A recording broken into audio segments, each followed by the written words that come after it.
sakit sa puso, may high blood, may mga diabetes, sila yung usually medyo at risk talaga sa magkaroon ng heat stroke kasi more or less yung katawan nila medyo may mga parte ng medyo nagpapalya, kaya medyo at risk So talaga basically, kapag sila. may nararamdaman ka ng iba, mas at risk ka ngayon kasi parang may ano na may pumapalya na kahit Parte paano na, dun sa oo. parte ng katawan mo. So pasok ba dyan? Ipasok ko na nga to kasi it's related. Si 6497, as he's asking kung may infection sa kidney, may possibility ba na ma-heat stroke? Tanong ni Olem of Bulacan. Sige, magandang tanong yan actually, ano? So, kung meron ka kasing infection sa kidney, technically, ano bang pwedeng mangyari sa'yo? Una, ihi ka ng ihi. Pangalawa, pwede kang maglagnat. So, pareho yun, kung pupwersahin mo pa yung sarili mo, ibig sabihin, ma-expose ka sa sobrang init, pwede ka talagang ma-heat stroke. Kasi isa yan sa mga bawal na gagawin kapag ikaw ay naglalagnat. Kasi technically, mainit na yung katawan mo eh. Nagka-38 ka na, nagka-39 ka na, tapos pupwersahin mo pa yung sarili mo, expose sa araw, ganyan, lalo kang iinit, lalo kang mas prone mag-heat stroke. Yung sa pag-ihi naman, yun yan, pag-ihi ka ng ihi at hindi mo pinapalitan sa pag-inom ng tubig, pwede kang lalong ma-dehydrate. Kaya maging at risk, pwede din. Pwede din. So, ano po ho ang pangunang lunas sa heat stroke? Yan guys, nangyayari na nga doon, ano? Yung mga kasama mo sa bahay, kamag-anak mo, o kaibigan mo na makita ka na possible na heat stroke victim ito. Ano ang possible niya kagad na gagawin? Yan. So kung kunwari may dumating kang kakilala, sasabihin, ang init ng pakiramdam ko, hinawakan mo siya, tuyong-tuyo.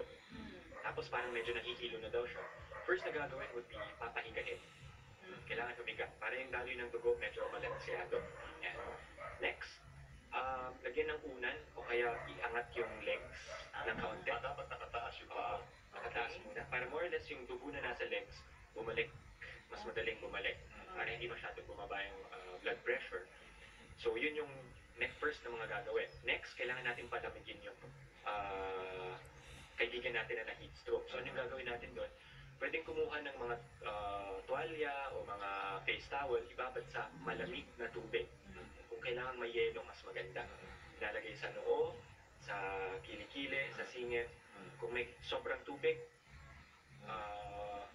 ipanlian or ano to, parang basahin yung katawan. Isikam siya na Hindi water. pwedeng wisik lang, kailangan talagang basa talaga. Hindi mo siya pwede ilagay na lang sa shower para diretso Pwede din. Ang ginagawa ng iba would be dun sa mga medyo social-social. Kung may bathtub, pwede doon, ibabad mo sa tubig. So, kung may shower, pwede din yun. So, Okay. technically, para mo siyang paliliguan, para lumamig talaga yung katawan. Parang sponge bath. Oo, pwede yun. Yun. Pwede rin ang sponge bath, pwede rin ang shower. Pwede din. Okay, first, kung kaya talaga na mas maraming water na malamig, mas better yon. Para talagang lumamig ka agad. But kung kulang ka sa water, yun na muna yung mga essential parts ba yan, Doc? Yung sinabi mo, Kasi forehead, parang singit at saka kilikili. sila kasi yung mga pinaka-umiinit na parte. Painumin ng malamig na tubig. Okay lang. Pwede yun, pero ang kailangang bantayan would be, kailangan yung na-heat stroke na victim natin ay gising at kaya talagang uminom at lumunok. I see, kasi Masama pala yung walang malay, tapos painumin mo parang yung tubig. malunod Kasi siya. baka tama yun, pwede siyang actually, yung tubig, imbis na pumunta sa tiyan, Sa lungs. sa lungs. pupunta. So, pwede siyang magbara doon. So, actually, additional problem yun. So, isa yun sa kailangan tandaan ng mga viewers natin na dapat, pag may paiinumin ng tubig, kailangan gising at kayang makalunok. So pag hindi matay pala, bawal pala yun na painumin mo siya ng tubig.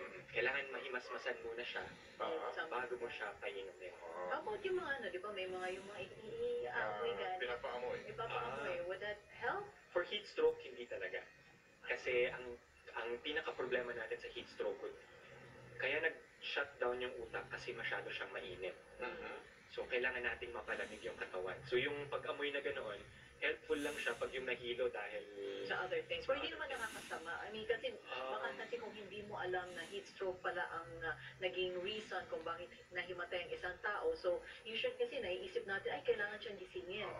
Makakasama ba yan kung heat stroke pala ang naging cause cause ng kanyang pag-collapse?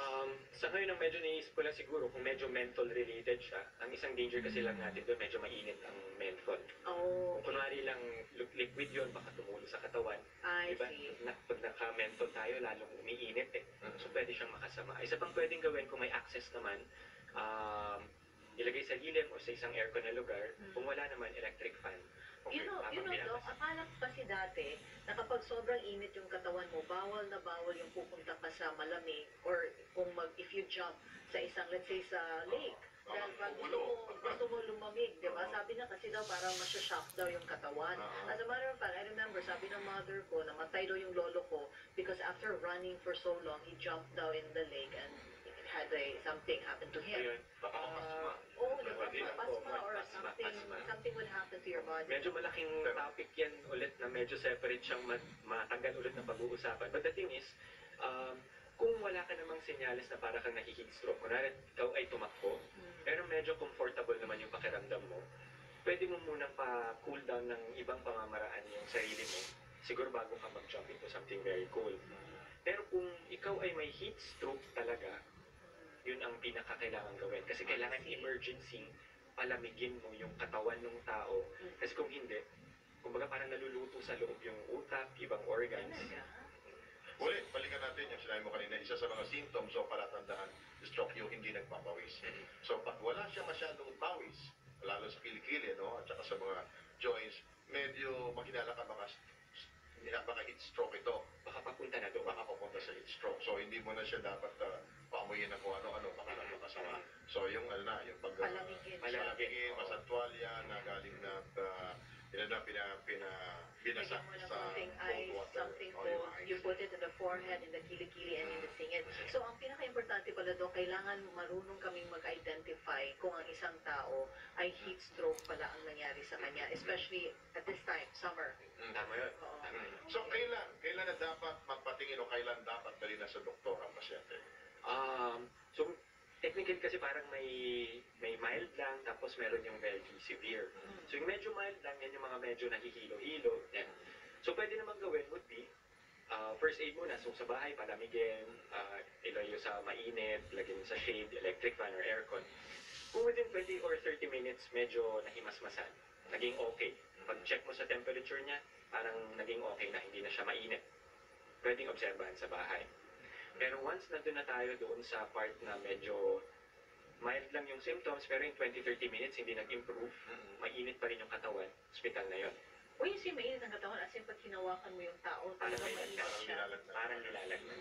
Parang Pwede bang kung meron kang thermometer, pwede mo ba siyang ano ba ang Actually, pwede. temperature ng katawan pag naka-heat stroke? yan.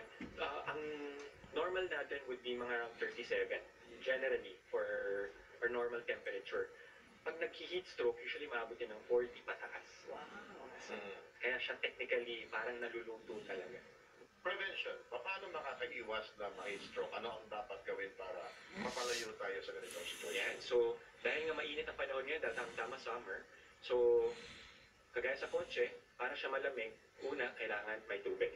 Lagi may tubig. So, inom talaga ng tubig. Ang general advice, 6 to 8 glasses per day. Yun ay kung hindi ka gumagawa ng very strenuous activity. Ibig sabihin, hindi ka talaga pinagpapawisan. Office workers, mga ganyan.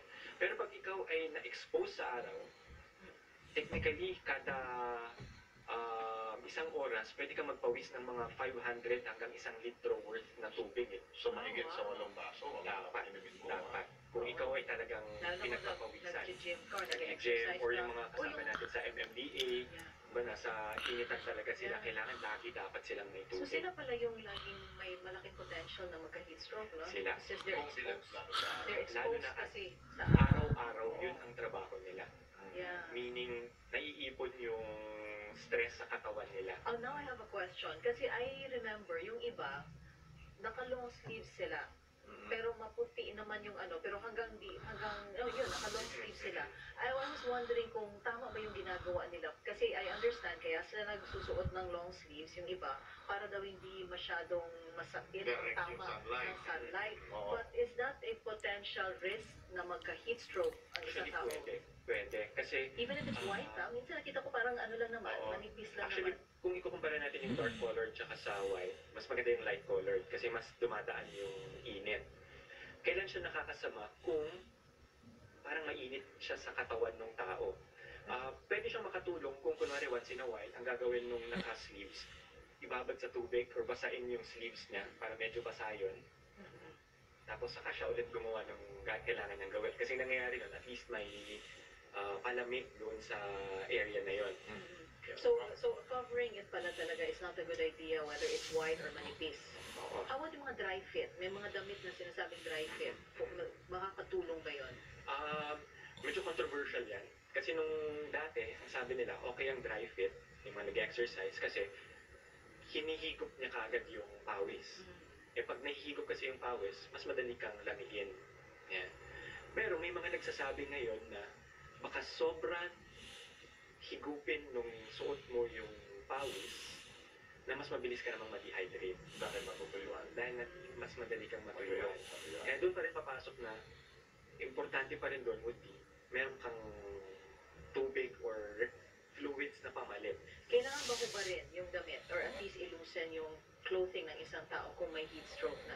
Actually, maganda na bawasan. So, kung may mga long sleeves, mas maganda tanggalin siya, medyo ilusin nga para yung hangin, mas Makapasok. diretsong tatama o mas makakatulong yun. Kaya ways din para ma-prevent din ng heat stroke is aside from uminom ng tubig would be pag-avoid ng pag-exercise sa tanghaling tapat, better in the morning and evening. As much as possible, huwag magpababad talaga sa araw. Wear light clothing. Yun yun. Tapos iwasan ng pag-inom ng sobrang coffee. Yung mga caffeinated drinks, diuretic kasi siya, nagpapaihi, mga soda. And usong-uso ngayon yung mga energy drinks natin, yung may logo ng yung nanuluklaw, yung AHA. So very common yung na ginagamit ng mga tao, lalo na nung mga MMDA, yun ang pampagising daw nila sa umaga. Ang problema, strong diuretic siya. So mag-dehydrate sila and then Tapos hindi pa umiinom, nagiging mas prone sila na heat stroke. Dagdag pa natin doon na may ibang Okay. ingredients ang Oo. energy drinks na Yes. pwedeng How about yung mga, apekto. may mga electrolytes, yung mga drinks na sinasabing it's what you take daw kapag pinapawisan ka kasi may mga Sports drinks, minerals yan. at saka yung electrolytes. Oo. Actually, helpful siya. Lalo na kung ang time mo na ma-expose or time mong pinagpapawisan will be more than 1 hour. Mm.